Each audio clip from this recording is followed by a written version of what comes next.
पहले एक बात, ये 8 साल के बाद ये रिक्रूटमेंट होने जा रही है जेकेपी कांस्टेबल। 8 साल के बाद हो रही है। जो बच्चे इसके लिए पिछले 8 सालों से इंतजार कर रहे थे, वो बच्चे पिछले 8 साल पहले इसमें 22, 23, 24 साल के थे। वो आज की डेट में 2024 में रिक्रूट हो रही है, वो आज की डेट में ओवर एज हो चुके हैं। वो इसके लिए एज पर जो क्राइटेरिया है JKSSB का 28 जो है 28 एज रखी है इन्होंने, उस क्राइटेरिया में वो फॉल नहीं करते हैं। वो सबसे पहले ये डिमांड बनती है कि 8 साल के बाद रिक्रूटमेंट होने जा रही है तो इसमें एज रिलैक्सेशन दी जानी चाहिए। दूसरा ये है कि पूरे देश के अंदर, पूरे यूटीज के अंदर, पूरे स्टेट के अंदर कोविड के कारण एज रिलैक्सेशन दी गई। यूपी के अंदर, दिल्ली के अंदर और हरियाणा, राजस्थान के अंदर, और जो सबसे बड़ा रिक्रूटिंग जो है एजेंसी है SSC, उस जो रिक्रूटिंग एजेंसी है SSC, उसमें भी एज रिलैक्सेशन 3 साल का दिया गया। और साथ में जो हमारी यूटी, जो हमारी नेटिव यूटी है लद्दाख में भी अभी रिसेंटली वहाँ पे होम डिपार्टमेंट की जो वैकेंसी रिक्रूटमेंट हो रही है, हुई, उसमें भी वहाँ पे कोविड के कारण जो है एज रिलैक्सेशन 3 4 साल का दिया गया। ये बड़ी अफसोस की बात है।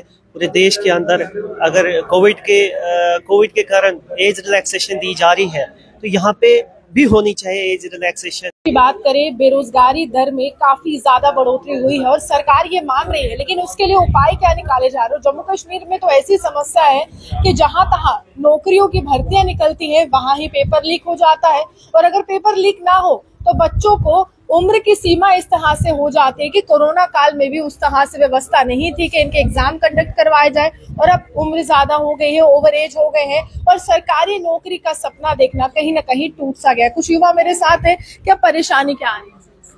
देखो, जो ऑनगोइंग कांस्टेबल JKP कांस्टेबल की पोस्टें रिक्रूट हो रही है, उसमें मसला ऐसा आ रहा है कि आप सबसे पहले एक बात, ये 8 साल के बाद ये रिक्रूटमेंट होने जा रही है JKP कांस्टेबल। 8 साल के बाद हो रही है। जो बच्चे इसके लिए पिछले 8 सालों से इंतजार कर रहे थे, वो बच्चे पिछले 8 साल पहले इसमें 22, 23, 24 साल के थे।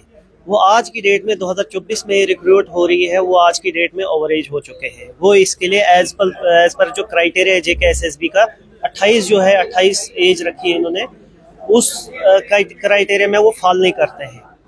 वो सबसे पहले ये डिमांड बनती है कि 8 साल के बाद रिक्रूटमेंट होने जा रही है तो इसमें एज रिलैक्सेशन दी जानी चाहिए।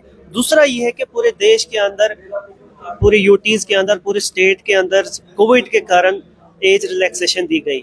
यूपी के अंदर, दिल्ली के अंदर और हरियाणा, राजस्थान के अंदर, और जो सबसे बड़ा रिक्रूटिंग जो है एजेंसी है SSC, उस जो रिक्रूटिंग एजेंसी है SSC, उसमें भी एज रिलैक्सेशन 3 साल का दिया गया।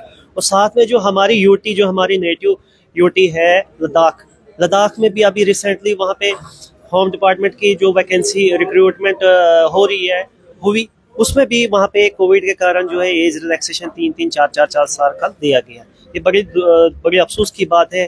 पूरे देश के अंदर अगर कोविड के कारण एज रिलैक्सेशन दी जा रही है तो यहाँ पे भी होनी चाहिए एज रिलैक्सेशन, क्योंकि एक जम्मू कश्मीर भी हिंदुस्तान का एक हिस्सा है।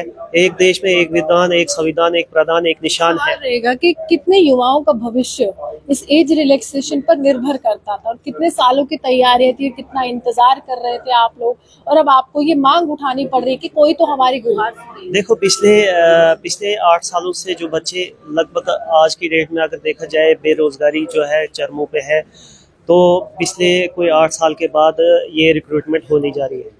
जो स्पेशली इस कांस्टेबल वैकेंसी के लिए, कांस्टेबल पोस्टों के लिए जो तैयारी कर रहे थे बच्चे, वो आज की डेट में ओवर एज हो गए हैं। ऑलमोस्ट उनकी जो संख्या है वो 4 लाख के आसपास है।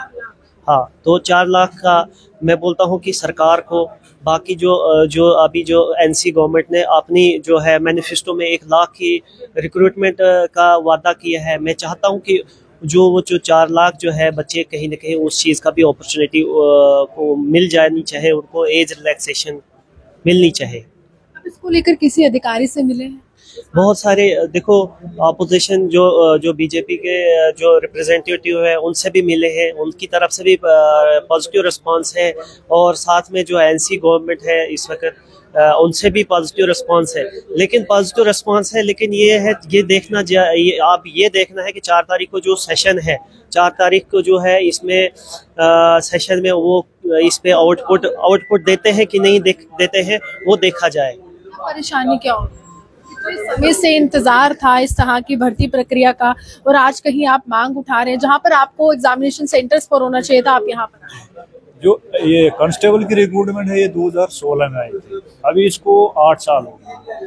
तो हम यही गवर्नमेंट से डिमांड करते हैं कि हमें एज रिलैक्सेशन दी जाए, जैसे कि बाकी स्टेट्स और यूटी में दी गई है। जैसे हमारा यूटी ऑफ लद्दाख हो गया, 3 साल की रिलैक्सेशन मिली है, और हमारा ये यूपी कांस्टेबल में भी 3 साल की मिली है, रेलवे प्रोटेक्शन फोर्स में भी मिली है, एसएससी में मिली है। लेकिन वहाँ के आप मिसाल दे रहे हैं, आप उदाहरण दे रहे हैं, वहाँ के प्रशासन ने सोचा और इस तरह से रिलैक्सेशन दी, लेकिन जम्मू कश्मीर में क्या विडंबना है कि हर चीज आपको मांग कर ही लेनी पड़ती है, प्रशासन सोचता नहीं। यही चीज मुझे भी समझ नहीं आती है कि जम्मू कश्मीर क्यों हर चीज में अलग ही रहता है, रिक्रूटमेंट के मसले में भी, हर चीज में। अब अनएम्प्लॉयमेंट की बात करें तो जेएंडके का हर लगभग पहला और दूसरा नंबर ही रहता है, फिर भी गवर्नमेंट इस चीज पे ध्यान नहीं देती है, क्योंकि यहाँ पे कोई इतने प्राइवेट सेक्टर भी नहीं है जहाँ पे कि हम कर सकें। और खासकर जैसे हमें गाँव से हैं, हमारे पास तो कोई इतना बिजनेस भी नहीं चल सकता है, और हमारा डिपेंड तो लगभग गवर्नमेंट पे ही होता है। तो गवर्नमेंट को सोचना चाहिए इस चीज पे, और हमारी यही रिक्वेस्ट रहेगी एलजी मनोज सिन्हा साहब से और उमर अब्दुल्ला साहब से। और अभी जो इलेक्टेड गवर्नमेंट है, हमें लगता है कि वो यूथ की आवाज़ जरूर सुनेगी, और यहाँ पे जो कांस्टेबल की रिक्रूटमेंट है और एसआई की आने वाली, उनमें दोनों में एज रिलैक्सेशन मिलनी चाहिए। सर, अगर ये मांगे नहीं पूरी की गई, क्या आपका कोई डेलीगेशन सीएम से या एलजी से मिलने वाला है? देखिए मैम, हमने तो पहले भी बहुत से मेमोरेंडम दिए हैं, गवर्नर साहब को दिए, सीएम के पास भी हम मिलने की दिया था मेमोरेंडम, 2 महीने हो चुके हैं शायद, लेकिन कोई भी इसी मसले को ले, लेकिन वहाँ से कोई भी रिस्पॉन्स नहीं आया। तो आज हमने कॉन्फ्रेंस रखी थी, अगर फिर भी हमारी बातों को नहीं सुना जाएगा, कल के बाद जम्मू के हर एक सड़क पे ये युवा जो है वो आपको नजर आएंगे। हम प्रोटेस्ट करेंगे, चाहे सरकार के खिलाफ या फिर गवर्नर के खिलाफ, हमें स्लोगन लगाने पड़ेंगे, हम लगाने के लिए तैयार हैं। देखिए, प्रदर्शन ही आखिरी विकल्प है, क्योंकि यहाँ पर एकमात्र वो नौकरी जिसका सपना ये लोग काफी लंबे समय से देख रहे थे, तैयारियां कर रहे थे, लेकिन कोरोना काल ने हर एक मेहनत पर पानी फेर दिया। समय पर जो है परीक्षाएं नहीं हुई, भर्ती प्रक्रिया नहीं, और उसके बाद आज एक मांग या फिर एक अपील जो है तमाम युवाओं के द्वारा की जा रही है कि चाहे वो चीफ मिनिस्टर हो, चाहे वो एलजी हो, इन युवाओं की गुहार जरूर सुननी चाहिए, क्योंकि इन्हीं से जम्मू कश्मीर का भविष्य जो है वो जुड़ा है। अगर ये युवा आगे बढ़ेगा तो जम्मू कश्मीर का भविष्य बिल्कुल आगे बढ़ेगा। लेकिन सोचने वाली बात यह है कि मांग क्यों उठानी पड़ती है? क्या खुद सोच जम्मू कश्मीर के प्रशासन को नहीं आती है कि इनके लिए पहले ही कुछ कर दिया जाए इंसानियत के तौर पर? आप हमारे देखते जम्मू से।